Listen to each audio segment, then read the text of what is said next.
Habit, 웬디 우드 짐. 내 안의 충동을 이겨내는 습관 설계의 법칙. 한국 독자들에게 잠재된 43%의 무의식을 깨워라. 글쓰기는 생각보다 쉽지 않다. 내가 대학원생이었을 때는 특히 더 그랬다. 시간이 부족해서 수업 중에도 틈틈이 글을 썼고 새벽에 귀가해 강박에 시달리다 노트북에 엎어져 잠든 적도 많았다. 글쓰기는 언제나 끔찍할 정도로 괴로웠다. 나는 늘 뒤처지는 느낌이 들었고 그럴수록 더 스스로를 몰아붙이다 나약한 내 자신을 자책하며 괴로워했다. 하지만 이제는 글쓰기가 두렵지 않다. 아침에 눈 뜨자마자 30분 정도 집중해 글을 쓰는 방식이 가장 쉽고 효율적이라는 걸 깨달았기 때문이다. 이 행동이 일상에 자리 잡자 직장에서 늦게까지 야근을 하든 아이들을 돌보느라 밤늦게 잠을 자든 글을 쓰는데 아무런 문제가 되지 않았다. 나는 직업상 글을 쓸 일이 매우 많은데 이러한 글쓰기 습관 덕분에 빠듯한 일정 안에도 무사히 원고를 마감하고 있다. 매번 끔찍한 고통의 터널 속으로 스스로를 밀어넣지 않고도 결정을 자동화해 컴퓨터 앞에 앉는 일이 자연스러운 삶의 일부로 굳어진 것이다. 글을 쓰겠다고 굳이 다짐하거나 따로 결정을 내릴 필요가 없어졌다. 나는 이것이 습관의 힘이라고 믿는다. 설문조사 결과에 따르면 미국인의 80% 이상이 습관의 작동 방식에 대해 스스로 충분히 이해하고 있다고 답했다. 대다수의 사람이 좋은 습관과 나쁜 습관이 어떻게 형성되는지 이미 잘 알고 있다는 소리다. 하지만 주위를 둘러보면 여전히 안 좋은 습관 때문에 무기력을 반복하다 무너져 내리거나 자신은 좋은 행동을 반복한다고 생각하지만 실제로는 행복을 유예하며 힘겹게 버티는 사람이 많다. 꽤 오랫동안 습관이라는 분야는 객관적인 근거나 과학의 조언이 아니라 그저 누군가의 초인적인 성공담이나 그릇된 자기계발 신화에 지배당했다. 가장 대표적인 미신은 습관이 형성되는 시간을 측정할 수 있다는 주장이다. 한 가지 습관이 삶에 단단히 뿌리를 내리는데 얼마의 시간이 걸릴까? 어느 학자는 21일이면 습관이 형성된다고 호언장담했다. 당연히 과학적 근거가 부실한 잘못 알려진 사실이다. 습관이 몸에 각인되기까지 걸리는 시간은 사람마다 다르다. 게다가 행동의 종류에 따라 자동화되기까지 필요한 반복의 양이 천차만별이다. 여러 연구에 따르면 점심 식사 때마다 과일을 먹는 간단한 식습관은 약 65일간 그 행동을 반복하면 습관이 됐다. 탄산음료 대신 건강한 음료를 마시는 습관은 59일간의 반복이 필요했다. 하지만 매일 30분 이상 운동을 하는 습관은 약 91일이 걸렸다. 이런 숫자들을 정말 신뢰할 수 있을까? 그들은 제한된 실험 환경에서 특정 습관이 형성되는 데 걸리는 기간을 측정했지만 반대로 그 습관이 사라지기까지 얼마나 걸리는지에 대해선 언급하지 않았다. 스트레스가 올바른 습관을 형성하는 데 큰 방해가 된다고 믿는 사람도 있다. 정말 그럴까? 내가 연구한 바에 따르면 오히려 습관은 스트레스에 강력한 저항력을 갖고 있다. 일상의 스트레스는 좋은 습관이든 나쁜 습관이든 가리지 않고 그 지속력을 강화시킨다. 삶에 거대한 변화가 닥치고 감당할 수 없는 고통이 찾아와도 습관은 그 질긴 생명력을 이어갔다. 오히려 물을 먹고 쑥쑥 자라는 나무처럼 습관은 스트레스 속에서 번성했다. 나는 이 역설적인 연구 결과가 매우 흥미로웠다. 어쩌면 바로 이런 습관의 특별함이 내가 수십 년간 습관 과학 연구에 매달리게 된 계기가 된 것일지도 모르겠다. 사람들은 자신의 삶을 스스로 제어할 수 있다고 착각하며 산다. 시작이 반이다 라고 외치며 호기롭게 시작하지만 금세 고통을 견디지 못하고 원점으로 돌아간다. 우리가 자꾸만 실패를 반복하는 이유는 뭘까? 인간 내면의 충동적 본성은 우리가 생각하는 것보다 훨씬 강력하다. 삶의 목표 중 대다수가 예측할 수 없고 통제할 수 없는 강렬한 충동 때문에 방향을 잃고 좌초된다. 그리고 그 끝에는 끔찍한 무기력이 기다리고 있다. 스스로를 변화시키는 것이란 얼마나 힘든 일인가. 올바른 선택을 하루도 쉬지 않고 꾸준히 해나가기란 얼마나 어려운가. 미국인의 84%는 채소가 몸에 좋다는 걸 알지만 늘 베이컨과 햄을 장바구니에 담는다. 체중 관리에 실패하는 사람 중 71%가 날씬한 몸매라는 목표에 집착하지만 밤마다 정반대의 행동을 한다. 우리가 아는 것, 우리가 목표로 추구하는 것, 우리가 의지를 불태우는 것 등은 사실 삶에서 큰 도움이 안 된다. 그럼에도 많은 사람이 여전히 자신이 잘 제어되고 있다는 거대한 착각에 빠져 산다. 성공한 이들을 보며 우리는 그들이 매사에 자신을 엄격하게 몰아붙이고 필적할 수 없는 강렬한 끈기로 똘똘 뭉친 사람들이라고 여긴다. 더 일찍 일어나고 날씬한 몸매를 유지하고 담배와 술을 끊고 부부관계를 회복하고 스마트폰을 덜 들여다보는 습관을 새롭게 형성하려면 비범한 의지력을 발휘하고 유혹에 꾸준히 저항해야 한다고 믿는다. 그러나 지난 수년간의 연구 결과에 의하면 성공한 사람들은 이런 불굴의 정신력으로 좋은 습관을 형성하지 않았다. 그들은 무언가를 자제하거나 인내한 상황 자체를 만들지 않았다. 자제력 대신 습관을 활용했다. 내가 지난 수년간 만난 충동에 휘둘리지 않고 일상을 체계적으로 관리하는 사람들의 특징은 결코 스스로의 의지력과 끈기를 과시하지 않았다. 고통스럽게 문제를 해결하지 않았다.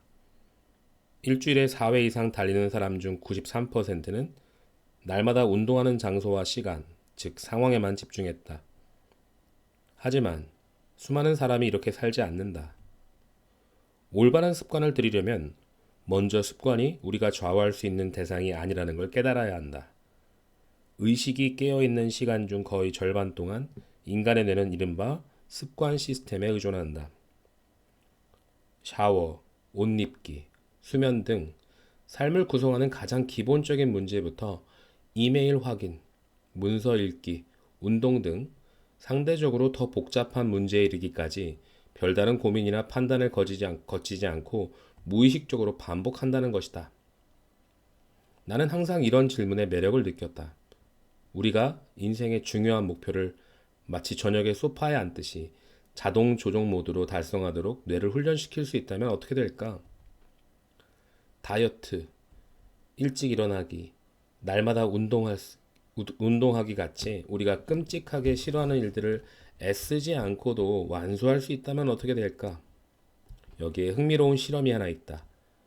연구팀이 사람들에게 팝콘을 준 다음 영화가 끝난 후 수거해서 그들이 얼마나 먹었는지 확인했다. 실험 참가자들은 몰랐지만 그들 중 절반은 일주일 전에 만든 눅눅한 팝콘을 받았다. 공짜로 줘도 먹지 못할 음식이었다. 과연 사람들은 팝콘을 얼마나 남겼을까? 그들은 가리지 않고 그냥 다 먹었다. 신선한 팝콘이든 눅눅한 팝콘이든 대다수의 사람은 자신의 평소 습관에 따라 주어진 팝콘을 그대로 먹었다. 빈 통을 반납하며 팝콘이 너무 눅눅해서 맛이 없었다고 불평을 늘어놓는 사람도 있었다. 하지만 그런 그들조차도 팝콘을 다 먹었다. 이처럼 습관은 의식적 자아 바깥 영역에서 작동한다. 우리가 자주 반복하는 행동일수록 인식조차 안 된다는 뜻이다. 사람들은 커피를 마시며 에너지가 솟는다고 생각하지만 그런 연구 결과는 어디에도 없다. 그저 정해진 시간에, 정해진 장소에서 반복적으로 커피를 마시는 것뿐이다. 커피뿐만이 아니다. 사람을 대하는 방식, 회의 때 취하는 동작, 쇼핑 패턴, 운동 횟수, 먹고 마시는 주기와 양 등 수많은 일상이 인간의 의식 밖에서 이루어진다. 이런데도 여전히 우리는 목표를 이루고 변화를 꾀할 때 그저 꾸준하고 성실한 노력에만 기댄다. 노력에 노력을 더하고 꾸준히 반복하다 보면 언젠가는 긍정적인 변화를 이뤄낼 수 있으리라 낙관한다. 사람들에게 비만에 이르지 않도록 살을 빼는데 가장 큰 장벽이 뭐냐고 물으면 대개 의지력을 언급한다. 비만 인구 중 4분의 3 이상이 음식의 유혹을 참지 못해서 비만이라는 형벌에 짓눌려 산다고 믿는다. 입술을 꽉 문 채 견디고 버티고 맞서고 부딪히고 이겨내지 못해 삶이 이 모양 이 꼴이라고 자책한다. 그것이 유일한 성공의 법칙이라고 확신한다. 이들은 지난 수십 년간 과학이 축적한 습관의 힘을 삶에 적용하는 전략을 무시한 채 가시밭길을 걷고 있다. 이것이 대다수의 사람이 변화에 실패하는 이유다. 스스로를 착취하다 삶을 낭비하는 것이다. 이제 이런 삶을 끝장내야 된다. 지난 1세기에 걸쳐 더 많이 먹고, 더 많이 쓰고, 더 많이 시청하고, 더 많이 소비할수록 설계된 수많은 제품과 서비스가 세상에 등장했다. 넷플릭스의 스트리밍 서비스는 유저가 밤새도록 영화와 드라마를 시청하도록 유도하고, 수많은 온라인 쇼핑몰은 원클릭 결제 시스템과 결합해 소비자의 과다 지출을 촉진하고 대형마트에 계산되는 달콤하기만 하고 영양가는 없는 정크푸드를 구입하도록 유혹한다. 이 모든 것이 우리가 원하지 않는 행동을 자동으로 반복하도록 조작된 함정들이다. 이런 세상에서 오직 개인의 의지력에만 의존해 저항하는 건 진이 빠지는 일이다. 마치 압력밥솥처럼 분노가 폭발할 때까지 욕망과 충동을 억누르고 살라는 것이나 마찬가지다. 그렇게 해서는 평정심을 유지할 수 없다. 수많은 다이어트 업체 운영자들조차도 자신들의 처방이 장기적으로는 효과가 없다는 걸 인정하고 있다.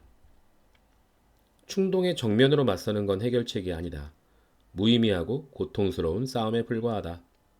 일부에서는 이와 같이 우리의 인내심이 갓 나온 수프보다도 빨리 식는 이유를 살펴볼 것이다. 그리고 지난 수백 년의 심리학 연구와 최신 뇌과학의 발견을 바탕으로 금세 고갈되어 사라질 인간의 의지력, 판단력, 목표의식 등 실행 제어 기능을 대신해 삶을 더 나은 방향으로 이끌어줄 습관의 작동 원리에 대해 설명할 것이다. 이로써 우리는 곧 시작보다 지속이, 탁월함보다 꾸준함이 인간의 삶을 더 생산적이고 가치 있게 만든다는 사실을 깨달을 것이다. 2부에서는 안 좋은 습관을 제거하고 장기적으로 삶에 도움을 주는 습관을 뿌리내리는 방법을 설명할 것이다. 내가 이끄는 연구팀은 지난 30여 년간 축적한 방대한 실험 데이터를 토대로 평범한 절대 다수의 사람이 공감하고 바로 써먹을 수 있는 습관 설계 법칙을 5가지로 정리했다.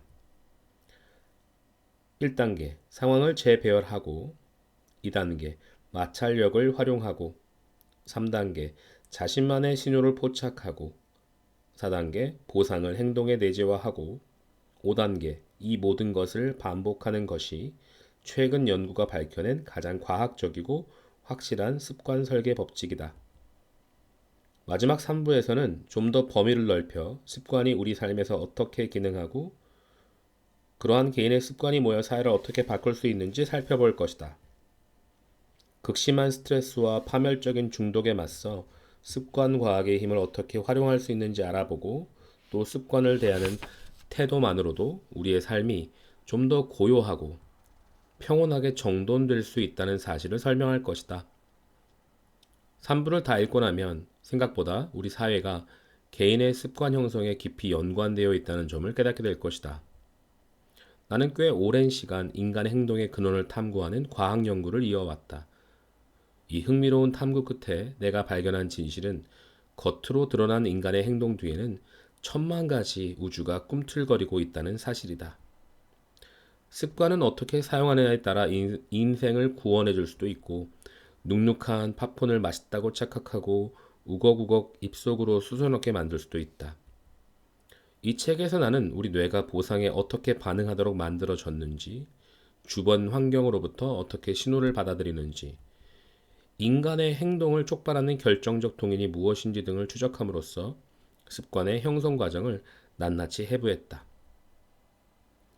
마지막으로 한국의 독자들에게 이 말을 해주고 싶다. 내면의 충동과 세상의 욕망에 제대로 저항하지 못하는 것은 당신의 잘못이 아니다. 당신이 처한 환경이 조작되어 있다는 것을 받아들이고 우선 자신을 용서하라.